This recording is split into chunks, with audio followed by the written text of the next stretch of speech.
الحمدللہ الحمدللہ رب العالمین الصلاۃ والسلام علی ختم المرسلین شفیعنا و مولانا محمد صلی اللہ علیہ وسلم ولا آلہ و صحابہ اجمعین۔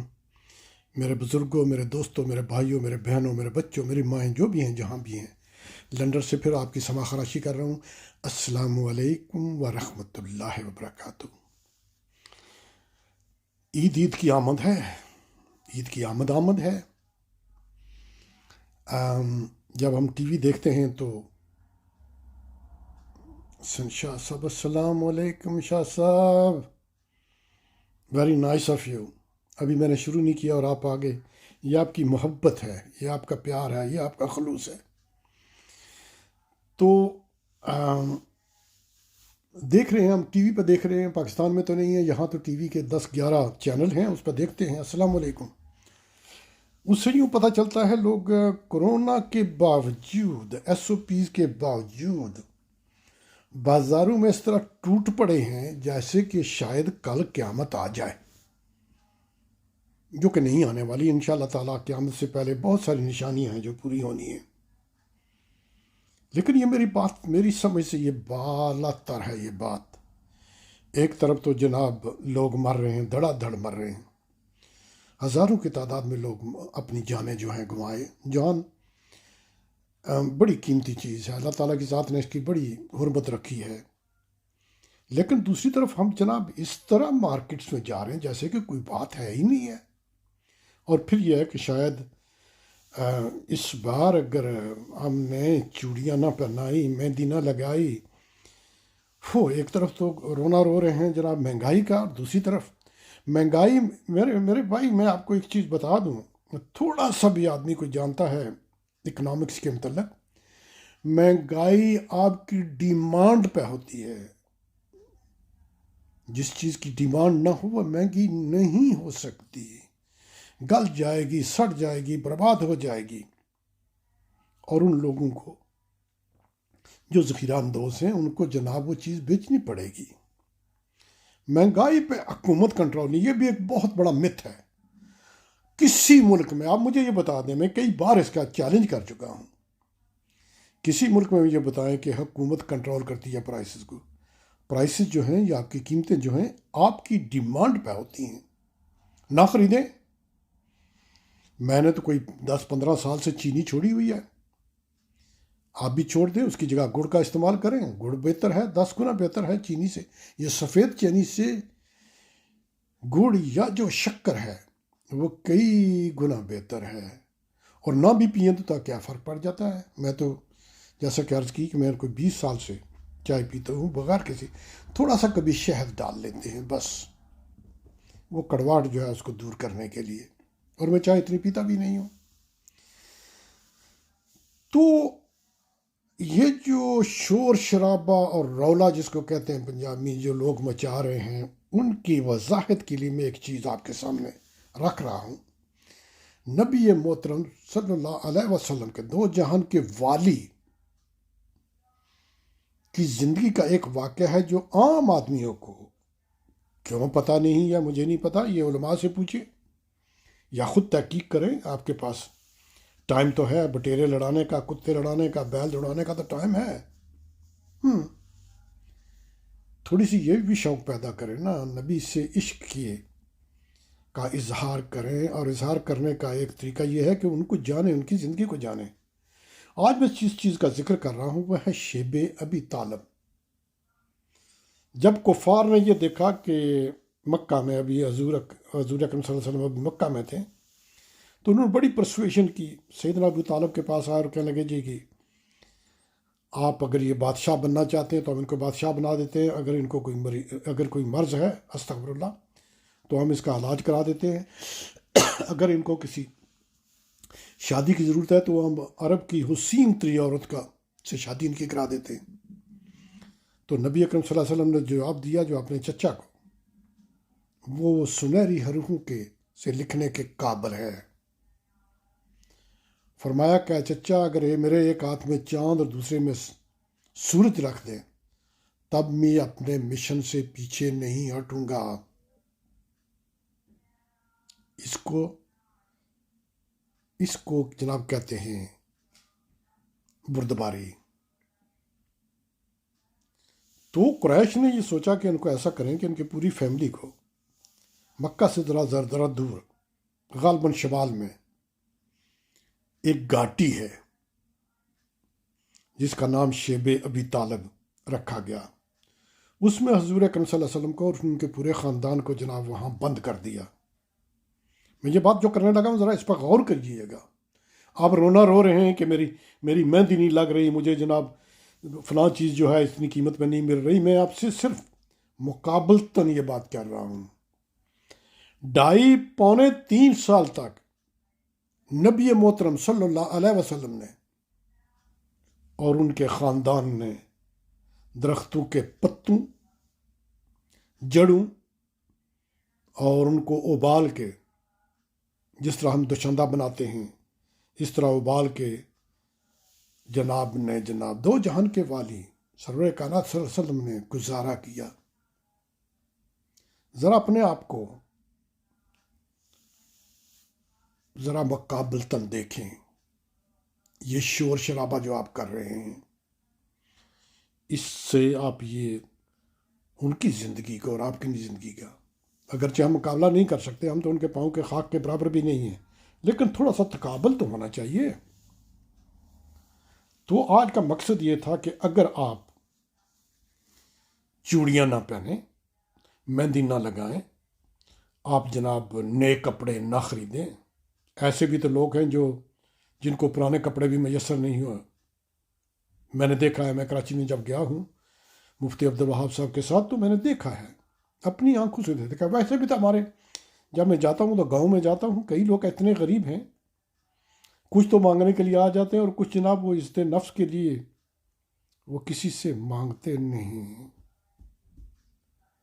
لیکن ہمیں محسوس ہونا چاہیے کہ کون آدمی جو ہے وہ پتہ ہونا چاہیے ہمیں، خاص کر کے ہمارے جو رشتہ دار ہیں وہاں رہ رہے ہیں، وہ ہمیں بتاتے ہیں کہ فلاں چکتے۔ اللہ اکبر۔ اچھا،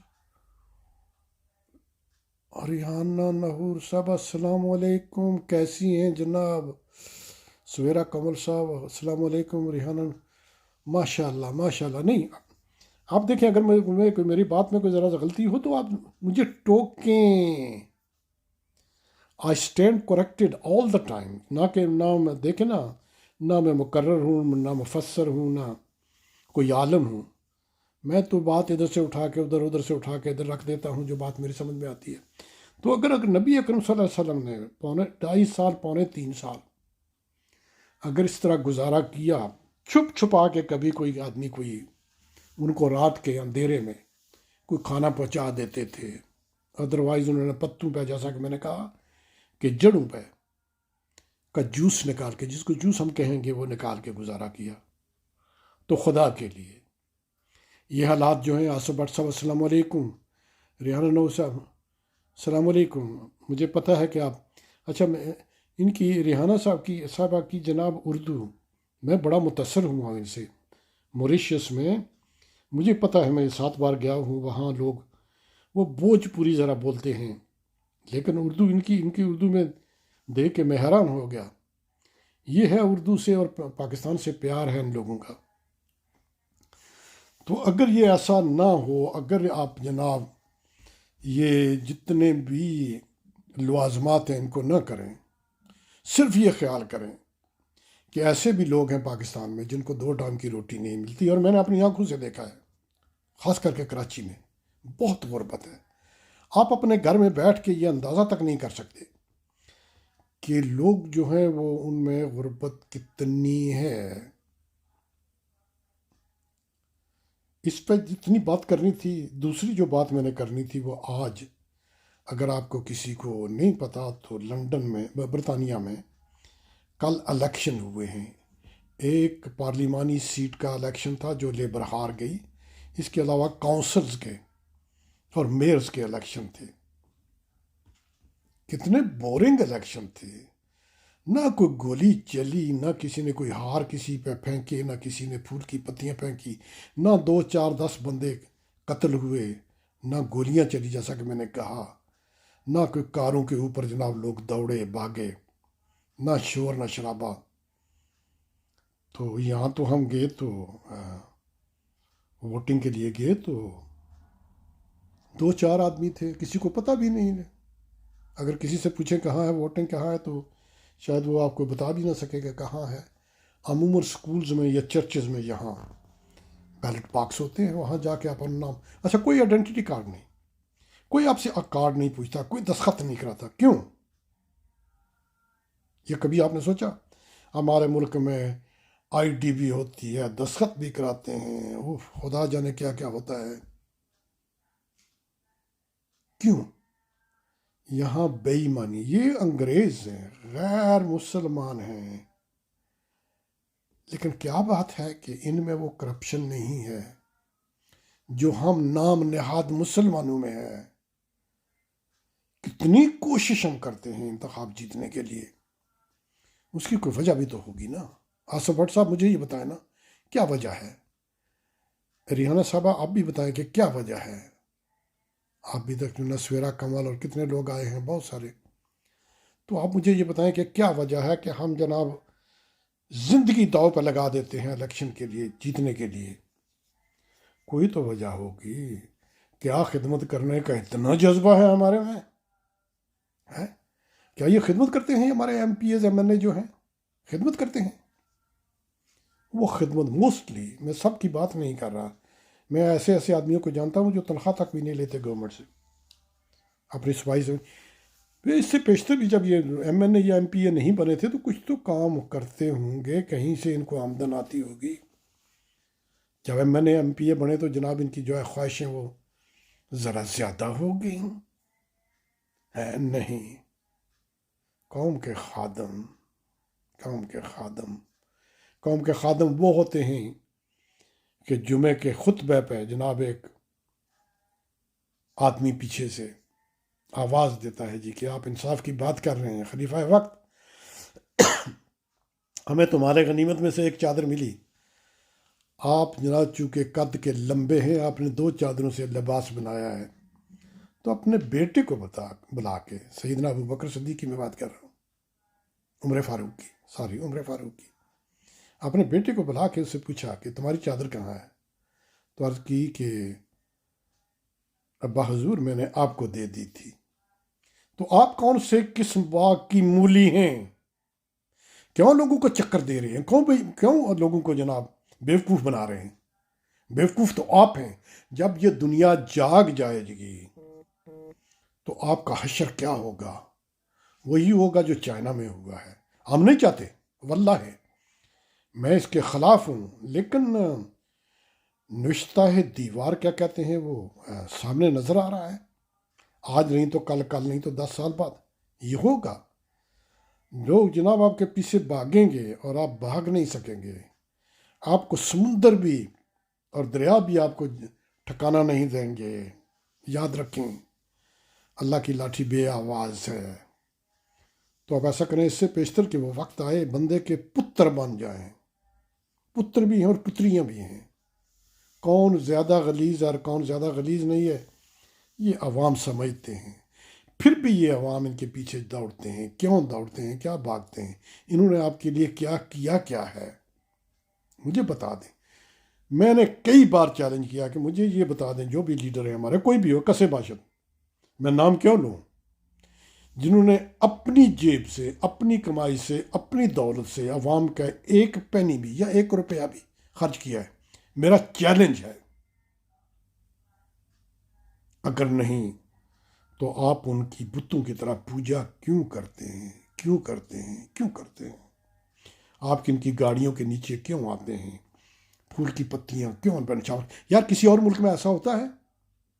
میں تو یہاں پرائم منسٹر سے لے کر ممبرز آف پارلیمنٹ اور کئی وزیروں کے ساتھ، میں نے تو ایک پاک پال بوٹنگ جو بعد میں وزیر قانون بھی بنے اور بعد میں سفیر بن گئے تھے ساؤتھ افریقہ میں نے ان کے ساتھ، ہم نے اکٹھے الیکشن لڑا ہے۔ سڑک پہ جا رہے ہیں، کسی کو پتہ نہیں کیا ہے، اخبار لینے کے لیے یہاں دکان ہے، وہاں جاتے کسی کو پتہ نہیں، خود جاتے تھے۔ ہمارے تو جناب چھتری جو ہوتی ہے وہ خود نہیں اٹھا سکتے، جائے کہ وہ ہالینڈ کی وزیر صحت تھی جو خود سڑک سے کچرا اٹھا رہی تھی۔ یہ تو اپنی چھتری نہیں اٹھا سکتے، آپ ان کی پوجا کرتے ہیں، یہ بت ہیں۔ پہلے زمانے میں لوگ پتھروں کے بتوں کی پوجا کرتے تھے، آپ جو ہیں زندہ چلتے پھرتے بتوں کی پوجا کر رہے ہیں، تو ایسا مت کیجیے گا عقل کے ناخن میں، نہیں تو تمہاری داستان تک بھی نہ ہوگی داستانوں میں۔ اسی پہ اتفاق کرتا ہوں۔ کئی اور معاملات تھے، قتل اس طرح لوگ ہوتے ہیں، قتل کرتے ہیں، بچیاں ریپ اس طرح ہوتی ہیں جیسے کہ وہ جناب خدا جانے فری لنچ ہے ان لوگوں کے لیے۔ اس پہ بھی میں کئی بار بات کر چکا ہوں اور کروں گا انشاءاللہ تعالی۔ ابھی میں غسل کر کے آیا ہوں، جمعے کی تیاری کر رہا ہوں، دعاؤں کا منتظر ہوں۔ جہاں بھی رہیں اس کرونا سے بچ کریں۔ اچھا، ان کو پتہ ہے کہ 14 مئی کو جناب کرونا یہاں سے بھاگ کے چلا جائے گا، اس کا ویزا انہوں نے لگوا لیا ہے۔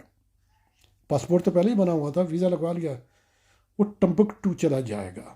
ان کو پتہ ہے۔ میری بات سمجھ رہے ہیں نا میرے بھائی؟ حسین شاہ صاحب السلام علیکم، کیا حال ہے آپ کا؟ یار میں لوگوں کا مشکور ہوں کہ آپ لوگ میرے پروگرام کو دیکھتے ہیں، سراتے بھی ہیں اور پھر آگے فارورڈ بھی کرتے ہیں۔ مجھے پتہ ہے کئی بار میرا پروگرام جب گھوم گما کے جناب مہینے 1.5 مہینے بعد واپس میرے پاس آ جاتا ہے، دنیا کے چکر لگا کر ابن بطوطہ کی طرح۔ دعاؤں کا منتظر۔ السلام علیکم ورحمۃ اللہ وبرکاتہ۔